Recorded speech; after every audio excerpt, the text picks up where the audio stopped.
1,00,000 మంది శివభక్తులతో కలిసి మహారుద్రాక్ష పూజలో పాల్గొనండి. వెంటనే కాల్ చేసి మీ పేరును నమోదు చేసుకోండి. నమస్తే, welcome back to Suman TV. Present మనతో పాటు ఉన్నారు Thodu Needa organization founder Rajeshwari madam. నమస్తే మేడం. నమస్తే నవీన. మేడం, మనం చాలాసార్లు ఈ కంటెంట్ గురించి మాట్లాడుకున్నాము. అంటే చాలా మంది వైఫ్ అండ్ హస్బెండ్స్ చూడండి, ఏదైనా చిన్న గొడవ అయింది అనుకోండి, కొంతమంది వెంటనే అడ్జస్ట్ అయిపోతారు, మంచిగా మాట్లాడేసుకుంటారు, మళ్ళీ వాళ్ళ పనిలో వాళ్ళు ఉంటారు. కొంతమంది చూసుకుంటే ఒక 2 రోజులు అలుగుతారు, పనులు జరుగుతూనే ఉంటాయి కానీ మాట్లాడుకోరు. ఇంకొంతమంది ఏంటంటే దాన్ని బాగా దూరం తీసుకెళ్తారు, అసలు ఇక మాట్లాడరు. ఇంకా అన్ని అయిపోయి కూడా ఇంట్లో పడుకునే టైంకి కూడా ఎవరికి వాళ్ళే పడుకోవడం, అక్కడ కూడా అసలు మాట్లాడుకోరు. మీరు చాలా వీడియో చెప్పారు, ఆ బెడ్ టైం అనేది చక్కగా ఇద్దరు మాట్లాడుకోవాలి. ఆ మార్నింగ్ నుంచి జరిగిన పనులు కానీ ఒకవేళ ఏదైనా తప్పులు జరిగినా కూడా ఇద్దరు చక్కగా మాట్లాడుకొని ప్రేమగా ఉండాలి, అదే టైం మంచి టైం అని చెప్పారు. మరి కొంతమంది ఇలా కోపం ఉండి అలిగి ఒకరితో ఒకరు మాట్లాడుకోకుండా ఫిజికల్ కూడా దూరంగా పెట్టడం చేస్తూ ఉంటాం అతి తెలివిగా భార్యలు. మరి ఇది ఎంతవరకు వెళ్తుంది అలా పెట్టడం వల్ల? అంటే ఒకటి, ఆడదాని మనసు చాలా సున్నితమైంది. అంటే ఏదైనా ఒక మాట అంటే అది పట్టుకొని పీక్కుని బాధపడతారు. ఏదైనా అనగానే చూడు కళ్ళనీళ్ళు జలజలా వచ్చేస్తాయి. ఆడదానికి తిట్టగానే రోషంతో కన్నీళ్ళు వచ్చేస్తాయి ముందు. ఆ మాట ఇంపాక్ట్ వాళ్ళకి ఆ మైండ్లో అది గుచ్చుతూనే ఉంటుంది. అలా గుచ్చుతున్నప్పుడు మగవాళ్ళ మనస్తత్వం ఎలా ఉంటుందంటే వాళ్ళు వెంటనే అన్నీ మర్చిపోతారు, లేదా వాళ్ళ ఫిజికల్ నీడ్ కూడా ఆడవాళ్ళ కంటే సహజంగా ఎక్కువ ఉంటుంది అనుకుంటా.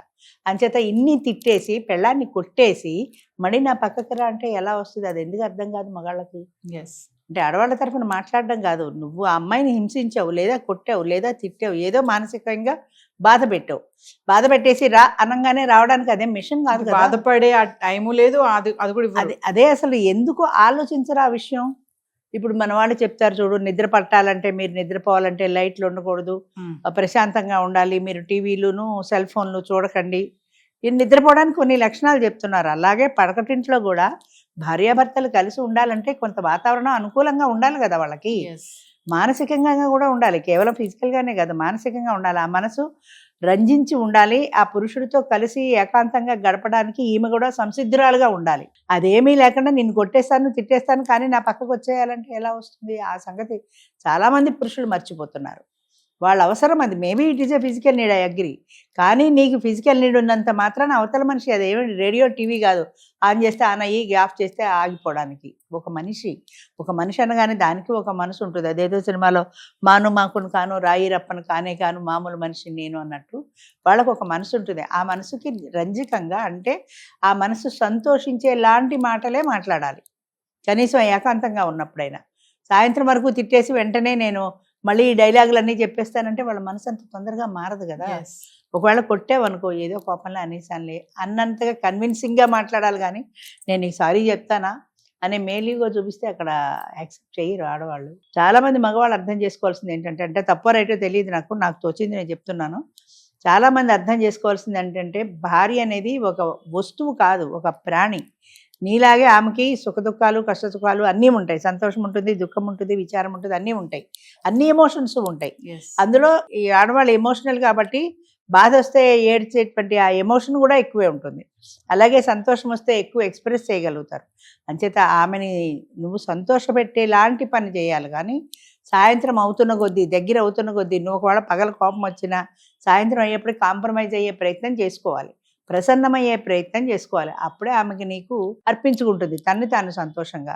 లేదు నాది ఫిజికల్ నీడ్ అంటే ఇక అంతే, అంతకంటే ఏం చేస్తుంది, చేసుకొని ఇష్టం వచ్చినట్టు ఏం చేసుకుంటాం అంటుంది. అందులో నీకు హ్యాపీనెస్ లేదు కదా. అంచేత హ్యాపీనెస్ కావాలంటే ఆమె మనసు కూడా రంజకంగా ఉండాలి, నీకు అనుకూలంగా ఉండాలి, ఆ దాంపత్య సుఖాన్ని ఆమె కూడా అనుభవించాలి. అలా ఉన్నప్పుడు మాత్రమే సాధ్యమవుతుంది. కానీ పగలంతా తిట్టేశాను, రాత్రి ఎప్పుడు నా కోరిక తీర్చాలి అంటే ఏ ఆడది కూడా యాక్సెప్ట్ చెయ్యదు, ఖచ్చితంగా చేయదు. కొంతమంది భయానికో భక్తికో సరెండర్ అవుతారేమో కానీ అంతకు మించి మనస్ఫూర్తిగా అయితే వాళ్ళు సరెండర్ కాలేరు. ఆ మనస్ఫూర్తిగా కానప్పుడు నీకు కూడా ఆ హ్యాపీనెస్ రాదు, అంతే. అంచేత పగలు ఏదైనా గొడవ పడినా సాయంత్రం అవుతున్న కొద్దీ కాంప్రమైజ్ అయ్యే మార్గం చూసుకోవాలి. అలాగే ఆడది కూడా, నన్ను అలా అన్నాడు కాబట్టి, నాకు చీరగా ఉన్నాడు కాబట్టి నేను దూరం పెడతా, నాకు నగ చేయనన్నాడు కాబట్టి నేను దూరం పెడతా, నాకు నగ చేయిస్తేనే నీ దగ్గరికి వస్తా అనేలాగా ఆడవాళ్ళు కూడా ఉండకూడదు. కుటుంబం అన్న తర్వాత కష్ట సుఖాలు ఉంటాయి, వాళ్ళకు కూడా కొంచెం అవకాశం ఉండాలి కదా అనే భావనతో ఆడవాళ్ళు ఆలోచించాలి, మగవాళ్ళు ఆలోచించాలి. ముఖ్యంగా లేడీస్ ఏంటంటే ఈ పని వీళ్ళ దగ్గర ఉన్న ఆయుధం ఇది ఒక్కటే. ఎందుకంటే చాలా మంది లేడీస్ గ్యాదర్ అయినప్పుడు కూడా ఇదే ఏమైనా మాట్లాడుకుంటూ ఇలాగే చెప్తారు, అవునా అయితే నువ్వు కొంచెం దూరం పెట్టు సెట్ అవుతాడు, అన్నట్టుగా చెప్తా కొంతమంది తల్లులు కూడా చెప్తారు మేడం ఇలాంటి మాటలు, కూతుర్లకి ఫోన్లు చేసి చెప్తా ఉంటారు.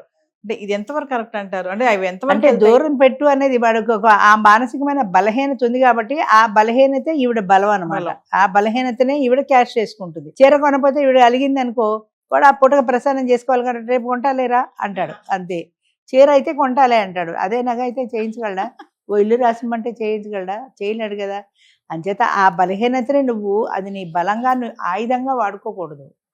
అదేదో సినిమాలో చూపిస్తాడు ఇలాగనే, తాగుబోతు మొగుళ్ళని దూరం పెట్టండి అంటే భార్యల్ని, కొంతమంది మొగుళ్ళు ఊరుకున్నారు, కొంత మొగుళ్ళు వేరే ఇంకో ఆడదాన్ని తెచ్చుకున్నారు. నువ్వు కాదంటే నేను దాన్ని తెచ్చుకుంటా అంటే ఏం చేస్తారు వీళ్ళు? అంచేత ఆ మార్గానికి మగవాడు వెళ్ళనంత సేపే. ఒకసారి వెళ్ళాడంటే వాడిని పట్టుకోవడం నీ తరం కాదు, నువ్వు కంట్రోల్ చేయలేవు. నేను రెడీగా ఉన్నాన్నా కూడా వాడు రాడే, నువ్వు వద్దునే నేను అక్కడికే పోతానంటాడు. అంచేత ఆ పరిస్థితి రాకుండా ఆడది కూడా చూసుకోవాలి. ప్రతి చిన్న విషయానికి అలిగి మొగుడిని దూరం పెడతాను అనే ధోరణి ఆడవాళ్ళలో కూడా ఉండకూడదు. అంటే దానికి తగినంత మానసికమైన బాధ కలిగి విపరీతమైన బాధలతో ఉంటే నా బాధ అర్థం కాదా, నా బాధతో సంబంధం లేదా, నీ అవసరమే కానీ అనే బాధ ఆడదానికి సహజంగా కలుగుతుంది. అయితే అంతటి బాధాకరమైన సన్నివేశం వచ్చినప్పుడు తప్ప చీర కొనలేదు, పూలు కొనలేదు అని ప్రతి విషయానికి దూరం పెట్టడం కూడా మంచిది కాదు కదా. Yes. Thank you.